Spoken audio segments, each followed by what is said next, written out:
Well, Dr. Jordan, thank you very much for giving grand rounds this morning. You stimulated a lot of thoughtful discussion. This is really non-formal, wide-ranging discussion that we can have here. And so let's go back to aortic endografts, and maybe you can paint a picture of the future. One of the major concerns, of course, in our world is reduced number of open cases. And what are we going to do as we continue to morph more and more to aortic endografts and less to open aortic surgery? Fundamentally, I think the landscape will change, that there are not going to be as many open cases. I suspect there's going to be concentration of open aortic cases at certain centers, a regionalization of sorts. I think that's better to occur in almost an organic fashion rather than one that's done in a mandated fashion. But I think that's simply the natural progression. And someone said, oh, it's a shame somebody's graduating and only did 5 open aortic cases. Well, that person probably needs to go into a practice where they have very limited open. You know what? There's going to be a rupture one time that they can't do an endograft on. I think when you look at the big picture on what it would take to train everyone to be able to do that occasional case, it just doesn't make sense to try to push everyone to a certain number of open aortic cases.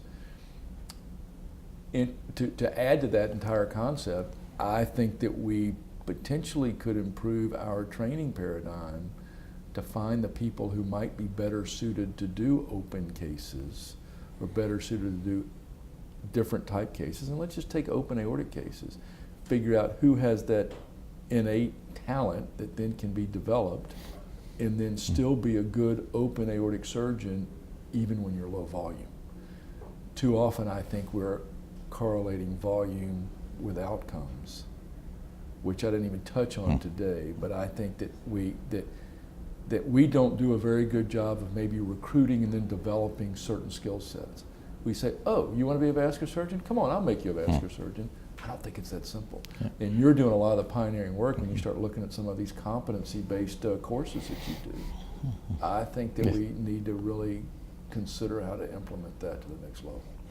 Very interesting. So now let me get you to react to a couple of comments I've heard recently. And these are being on advisory boards where I heard a cardiologist say, yeah, we're going to need more thrombectomy devices, because the new surgeons don't know how to operate. The new vascular surgeons can't even pass a Fogarty catheter anymore. I'm not sure I completely agree with that, but I certainly raises alarm bells for me when I hear what potentially is regarded as competition saying, well, these guys are not any better than I am. I can pass catheters just as well, if not better, and since they can't operate, you're better off coming to me. And the second scenario was actually a chief of cardiac surgery. And they were talking about ruptured iliacs with TAVR.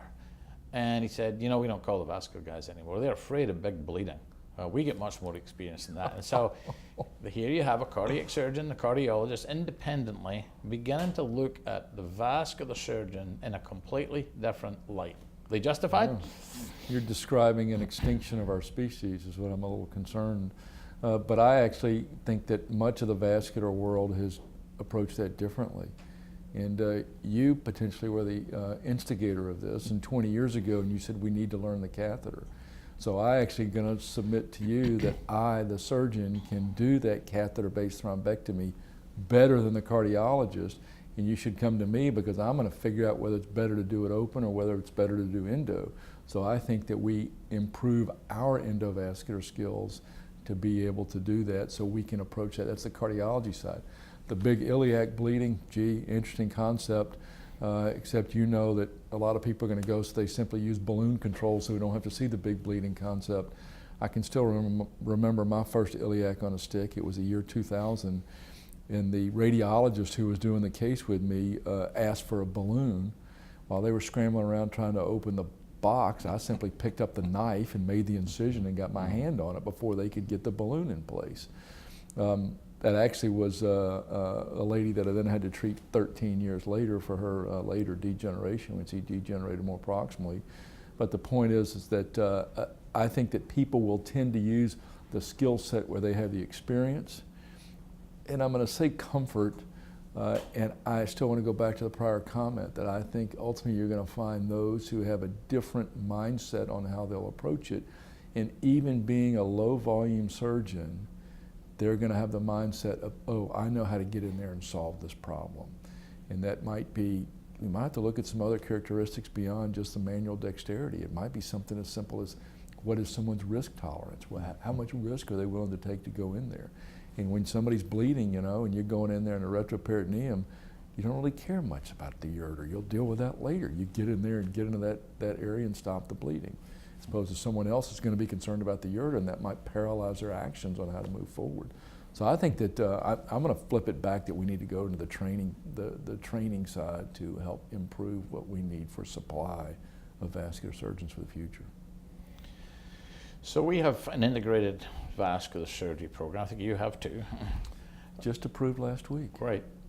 So that has presented some very interesting challenges for us. And for those who are listening to this who are not in the vascular surgery world, we now match medical students straight into vascular surgery.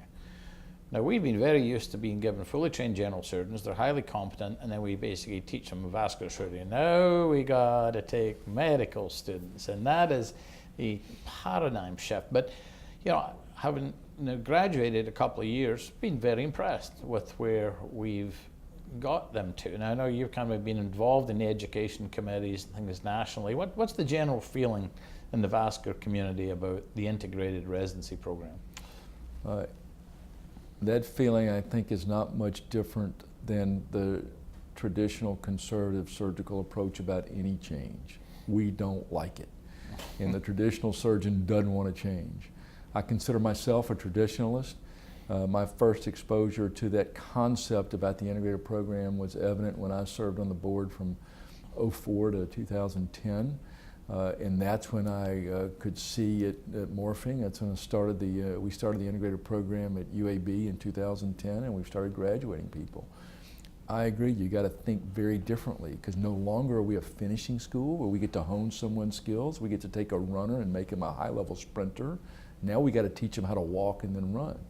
That's where I congratulate you on some of these teaching courses that are done, these simulation centers, that they do a very good job of helping get those fundamental skills. We have to take more time initially to get them up and walking, because they have to understand how to get femoral artery access on an endo case, or how to prep a patient, just to get them ready, get them prepared for the operating room. It takes a lot more intense educational effort than what it used to, but the professional satisfaction and what you get at the end is also very gratifying. And then I'd even flip some of the other problems you have to deal with when you're starting someone out. One of these challenges is trying to take someone who you bring in and you think is going to be a star, and then they become a pretty consistent underperformer. And I've had to face this, and I imagine anybody in the training world, when you have an underperformer, you know, how much do you work on the remediation process, and how much do you look and say, you know, this probably isn't for you.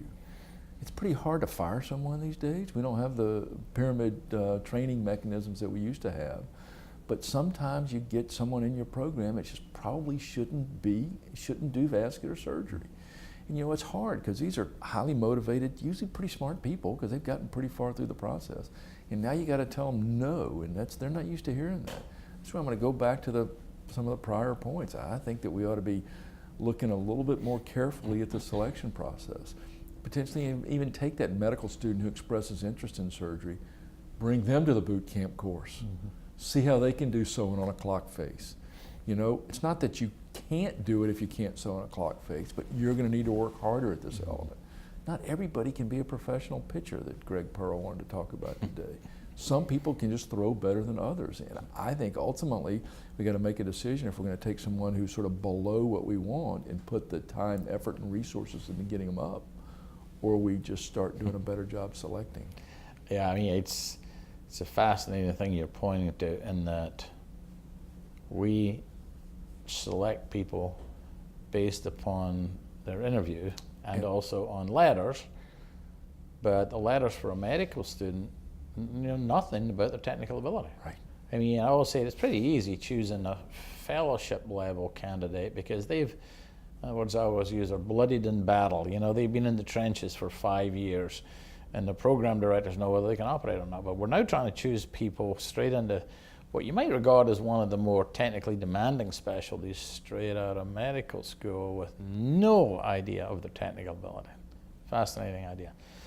So let me switch directions and talk to you a little bit about Emory. The place is near and dear to my heart. I spent a lot of time there. I think I owe everything to the academic environment. And, you know, I always remember getting in there as a resident in the morning, and every morning, Willis Hurst, who's the author of The Heart, preeminent cardiologist, was always there before me. You know, he had some hip issues, so he had a gait, and he'd be in there teaching first thing in the morning. I mean, it's got such an incredible legacy. Grunsig, of course, was there. Spencer King was there. Bob Guyton was there. Well, tell me about the future in Emory. What are you guys looking to the future, and what are you planning to do over the next 5 years? Certainly building on the legacy of those giants before us, and it's great for me. I've been back almost 2 years now and get to walk the halls and see the pictures and see the Hurst Cardiology Conference Room, and to see the pictures of Grunsig and what he had done and sort of pioneering some of this angioplasty world. I think as we move forward, and you know, one of the latest names is Robert Guyton, who just stepped down as chief, and so now we're transitioning to a new chief. He had it for almost 30 years. That's an incredible stay. You know, I feel proud that I've been somewhere 20 years, but gee, it pales into his 30 years.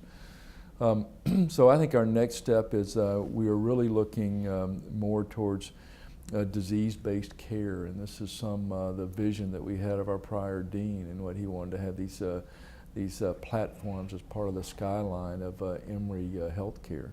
So we're being more formal in a heart and vascular center, and I'm not going to be bashful to say that looking intensely at what you've done here, because I want to replicate some of that there.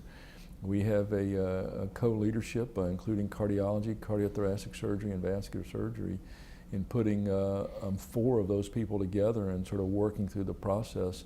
And we all bring a little bit different perspective.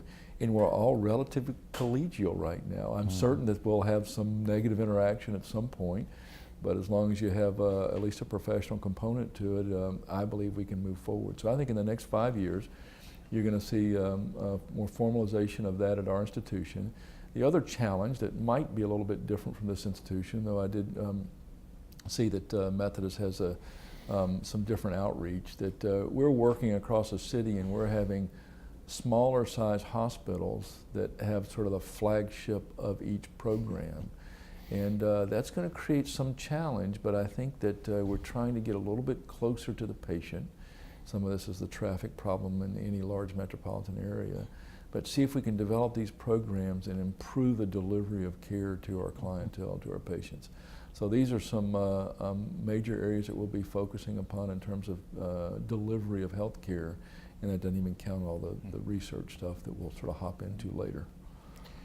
Well, thank you, Will. I think, you know, speaking on both our behalf, if I can, I think we tribute to Bob Smith, who was both of our mentors, and he was really the guy who shaped vascular surgery in Georgia, in my opinion. So thank you very much for coming and spending time with us. Appreciate it. Thank you. It's been an honor. Appreciate it.